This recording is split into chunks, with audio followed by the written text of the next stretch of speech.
Welcome to Real Estate Innovators Radio, featuring industry influencers and trendsetters, sharing proven strategies to help you build a better business today. And here is your host, Keith Doherty.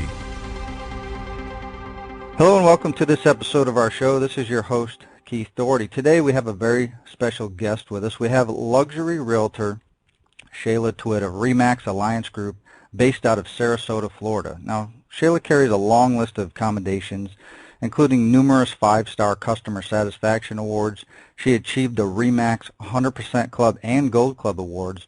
She's also been featured on Top Agent Magazine in Florida, and she's been seen on Home and Castle TV, Channel 7's Out and About in Southwest Florida, and just recently she shot an episode on HGTV's Beachfront Bargainhunt on Siesta Key. She specializes in both luxury and waterfront properties, and on top of all that, she found time to not only speak to people in English, but she also speaks French and Turkish. Shayla, welcome to the show. Thank you. Now, Shayla, if we could start with, what led you into real estate? Was it something that you always knew you wanted to do, or did you maybe kind of just, fall into it? It's not something I always dreamt of doing, but I moved to Sarasota, and everywhere we went, people were talking about real estate, and the more I thought about it, the more I thought, I want to be my own boss. I want to be able to have unlimited income, hours, etc., and have my own schedule and all that kind of stuff, and I just felt that I would enjoy it, which I think is really important. Enjoy it and do well at it, and I love the business, and it's been 15 years strong, so that's pretty much how I landed into it, and there's been a lot of ups and downs, but I'm glad that I ended up in this business.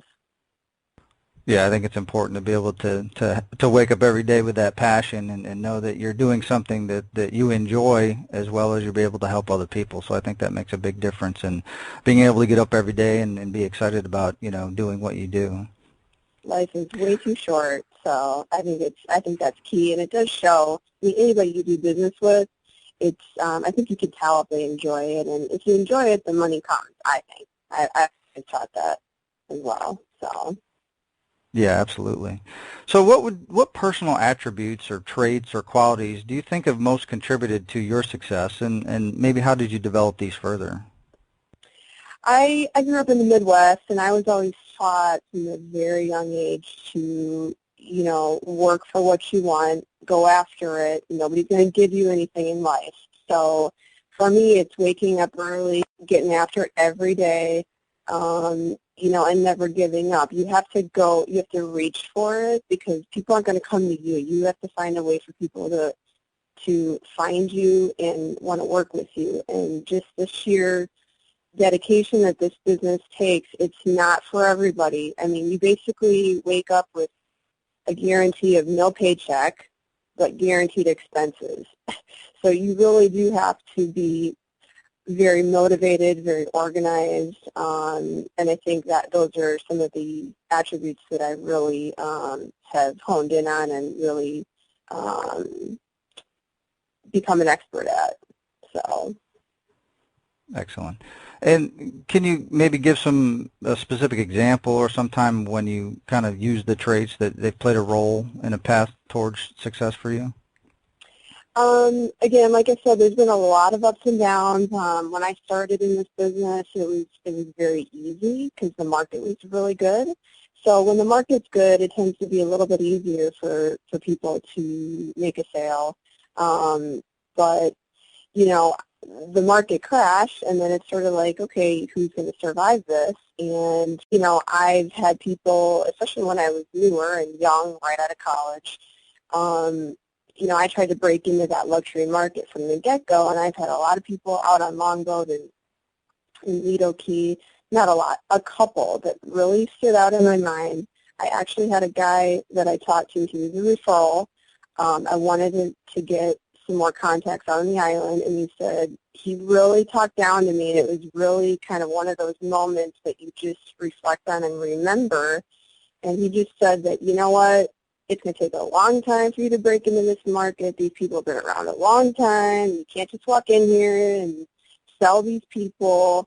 So it was such a memorable conversation that I remember it 15 years later, and it drives me to succeed, wake up every morning, and prove that person wrong, not just for him, but for myself. So that was a kind of a breaking moment for me in the business, for sure. Yeah, absolutely. To have that desire to, like you said, not only prove him wrong because he basically told you, you know, it's going to be a hard task, but for your own self, so your own development, your own growth, to be able to stay the course and focus on the end goal. So Right. you've kind of mentioned a little bit, you know, obviously not everything's been perfect, not everything's been a rose garden per se, but what were some of the major adversities and trials that you had to overcome to kind of achieve your success?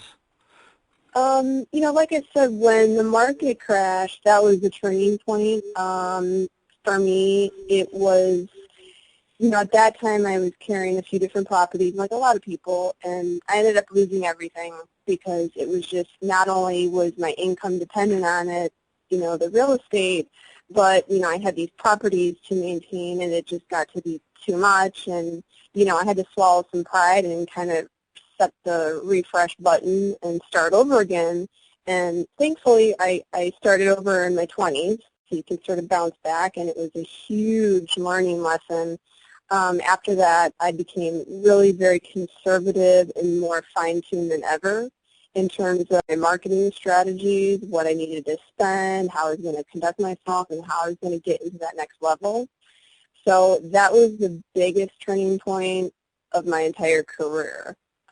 It was, you know, it was nice to have the, you know, the ability to restart and really have a fresh page at the business, but you know, so I guess it was a blessing in disguise, but it was a challenge, no doubt. It was, you know, like I said, I just became more conservative in my approach to business and my personal life as well.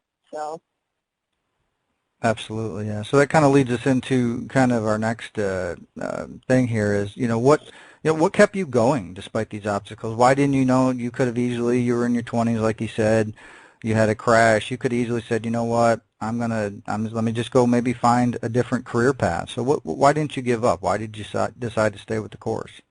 You know, the only other option for me was, if I hadn't gotten into real estate, I was thinking I would go to law school and do, you know, go that direction, because that was the only other thing that I thought I would enjoy, enjoy and do well at.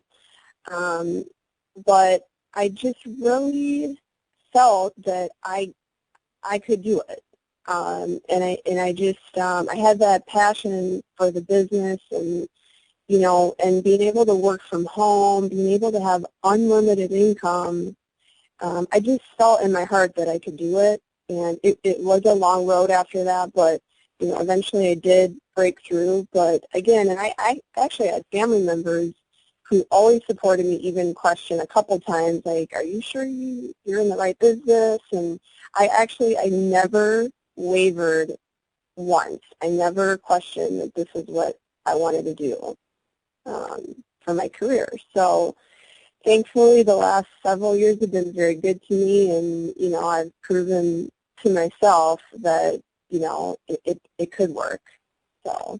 Yeah, I think that really makes you stand out, and looking at other, you know, business people, and as well as, you know, how I conduct things, to have that focus on the specific task, whether it, you know, be the career or something you're trying to implement, to maintain that focus no matter what kind of comes around you, I think is really key to being able to achieve, you know, the level of success that you have. So that's great. You know, I look at some of these realtors out there who've sold, you know, multi-millions each year, and I figured, you know, if this person can do it, I sure as heck can. And, you know, that's been a cool component as far as, like, having, you know, sort of mentors in the business to look up to and say, okay, this guy's doing this, or this person, and, you know, I feel like I can get to that level too. So, like, you have all these people that have been in the business maybe twice as long as me, but I'm thinking, you know, I'm rubbing elbows with them now, and we're doing deals together, and, So it's a really good feeling to have that, finally getting to that point where I've always wanted to be. And there's always room for growth. There's always room for learning. I'm learning every day, every transaction. I'm learning from my peers and everyone around me. So every day is a new development, it seems like. Yeah, absolutely. So that kind of leads us into, what do you mentioned always continuing to grow and things like that. So what is your vision? Where do you see kind of your career and your business going in, say, the next 5 years? Oh, that's a good question. I think that ideally I'd like to be just selling on the island. I love the island. And it helps me help the client even more because I know that area inside and out. I think when you're a little scattered in terms of area, it doesn't help the client as much. But that would be my goal, to focus most of my business out there. But I get a lot of people that want, as far as repeat and referral, that kind of want to be everywhere. So I try to continue to help those people. It's always a compliment to get referrals, but outside of that, focusing on just the island, I think having probably a full-time assistant. I have currently just sort of like a part-time helper that kind of helps me run around and do things that just I don't have time to do, but maybe someone full-time to assist in some of the marketing aspects and some of the more mundane components of the business. And probably just to keep my team small and tight, not to grow too big, because I feel like, I always want to maintain a quality team. I currently have 2 buyer's agents that I consistently feed, leads to, and we work together on, and I don't think bigger is always better. So I think I just want to fine-tune, more of my marketing, maybe expand that a little bit, and like I said, maybe get a little bit more help consistently with, some type of assistant, probably. Okay, great. So you kind of mentioned a little bit here about, the growth and the marketing and stuff. So, what do you feel is the best way that you actually market yourself as a real estate professional so that you're always continually growing? Well, I do spend a lot online. I've got different ads going consistently every month, well, every day, but I mean on mine, that I spend a significant amount of money on, and for me anyway. So that's one avenue, but really I do get a lot of repeat and referral clients. So it's kind of to the point, because I've been selling so long now, or long for me, I guess, but so where the phone rings, I get referrals from the RE/MAX network has been great, and working with RE/MAX, everybody knows the name, and so a lot of agents who don't even know me from out of state or out of the area, whatever, they reach out to me, and we've got that going for us, and that's been wonderful. And like I said, my clients themselves, they are the best source of referrals as well, and they know because they've worked with me.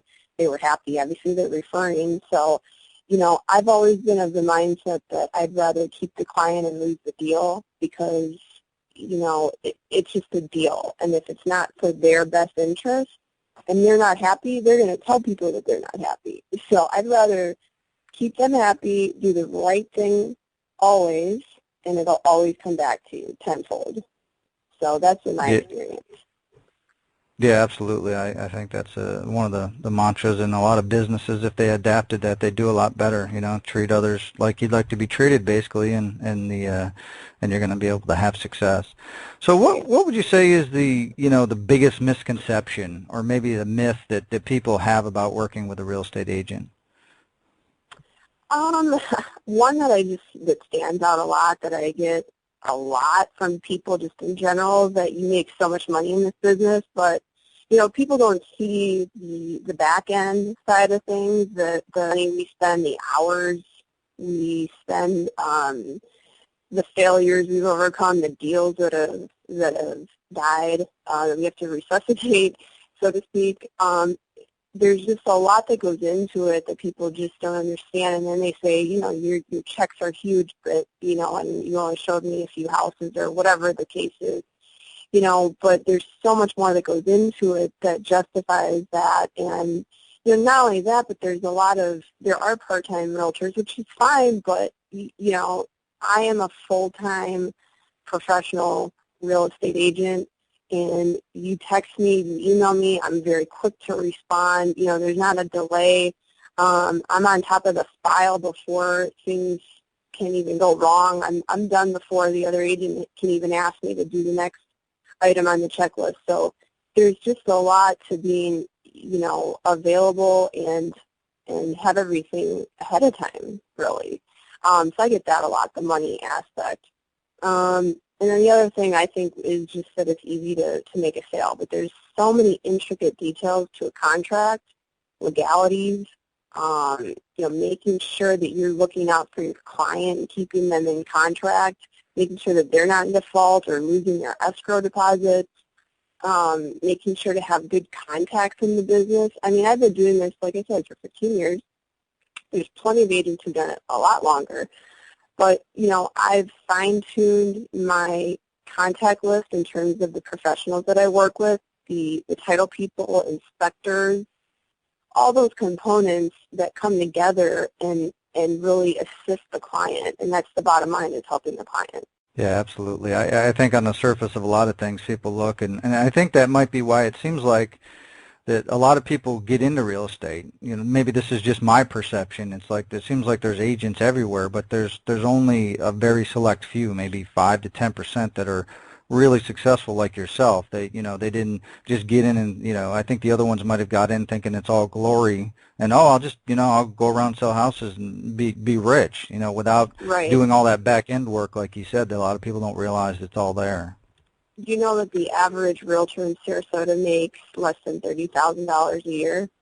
That's the average. Wow. Yeah. So, I'm in the top 1%. That did not happen overnight. That took a lot of blood, sweat, and tears and years to get to that point. And it does not happen overnight. There are very few overnight success stories, There's 7,000 agents in Sarasota and Manatee County in the Manatee-Sarasota Board of Realtors. That's a lot. That's a crazy number of realtors running around. Yeah, absolutely. So let's kind of say, let's say you get a call from a family member back. You're from the Wisconsin area, so are you a Packers fan? Of course I am. Oh, of course you are. Right? All right, we won't talk. We won't talk too much about football. I've been a diehard Cowboys fan my whole life. I grew up in New York, so it's the oddest thing to all the Giants and Jets fans. They're like, what's wrong with you? You grew up in New York. How could you? I'm like, hey, I'm sorry. That's my team still. Well, the Cowboys haven't been doing so well, so I don't know about that. Yeah, they haven't been doing too well lately. Yeah. But anyways, so let's say you get a call from somebody back home in Wisconsin. It's a family member, and they want to sell their home. So they call you up and they say, "Hey, Shayla, we want to sell the house here. We want to move down to Florida and be closer to you. What advice would you give them about selecting an agent that you think could best serve their needs?" What I would do is I'd probably want to help them with it, but if they wanted to do it on their own, I would tell them to look at, I'll start with the RE/MAX network, because I'm obviously partial to RE/MAX, and they're everywhere, so chances are good that there would be another RE/MAX agent close by. And look at their page, look at how detailed it is, see what they've sold, and compare it to what you're selling, and is that kind of looking like it would be in alignment with their property and something that agent would be familiar with, that neighborhood, those prices, et cetera. And then also cross-reference it with their reviews. Now, I have more reviews than anyone else, more 5-star reviews than anyone else in my market on Zillow, and those are not just uploaded. You have to ask for them. You have to obviously make sure that your client was happy so that they could post those reviews. And those reviews are scrubbed by the system to make sure that they're accurate. So I would say to make sure and pull them up on Zillow. And not every agent is on Zillow. It's not like an automatic thing. You have to be on there. You have to pay for the system and become, active with it. So it takes an extra effort to do so.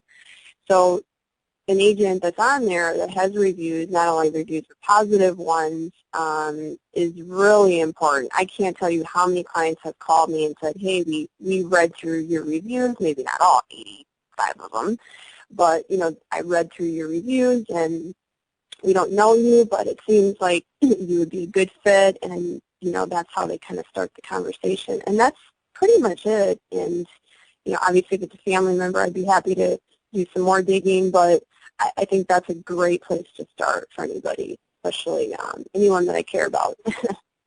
Excellent. Yeah, it's great advice for everybody to take a look at, kind of analyze all those things. If you're looking for an agent, it's always good to be able to, kind of know, what you're getting, as much as you can ahead of time. Absolutely. Yeah. Or a referral. I mean, obviously a hand, referral from somebody that is also an option, but being able to see that an agent is very active online and, being able to do a little bit of background checking. I have a lot of clients that do, not background checks, but they do a lot of digging of me online, and I'm everywhere online. I mean, if you Google my name, you can see a lot of information about me in the business world and see where I'm from and what I've done and all that kind of stuff. So it's helpful for someone that doesn't know you especially. So. Yeah, I think I made the comment before we started. I was when we were talking via email to set up this interview. Your signature line is like 15 long with all the TV and the magazines and your websites and all your social media. So you're definitely everywhere, so people can find you and they can see everything that you have to offer them. So I think that's great. So that kind of leads us to, obviously there's all these different areas. Let's say someone needs help and they want to, to find out more about you. Where can they go to find more about Shayla Twit? What's the easiest way? Obviously you said they can Google your name, but do you have a main website or somewhere to direct people? Yeah, sure. It's www.sarasotarealproperty.com. And from there you can find my cell and my email and everything like that, and some of the blogs I've done and all that good stuff. All right, excellent. Well, Shayla, I just want to thank you for taking time. I know you're busy. You're making a lot of great things happen over there in the Sarasota area, and I want to thank you again for taking time out of your schedule to share with our listeners a little more about you and the different things that people can look for. And I want to thank you for coming on here today. Well, thank you. I really appreciate it very much. All right, everybody. If you get a chance, obviously you can Google Shayla Twit. It's SHAYLA TWIT. If you Google her, I just did it here while we're having this conversation, and like she said, it's all about her, and that's great. It's the easiest way to find her. She has her site, she has Remax, all that stuff. So definitely reach out if you're looking for a top agent in that area. She looks like she can definitely help you out. So thank you guys all again for listening. We'll talk to you guys all soon. Have a great day. Thanks for listening to Real Estate Innovators Radio. To hear all episodes featuring leading real estate industry influencers and trendsetters, visit us online at realestateinnovatorsradio.com today.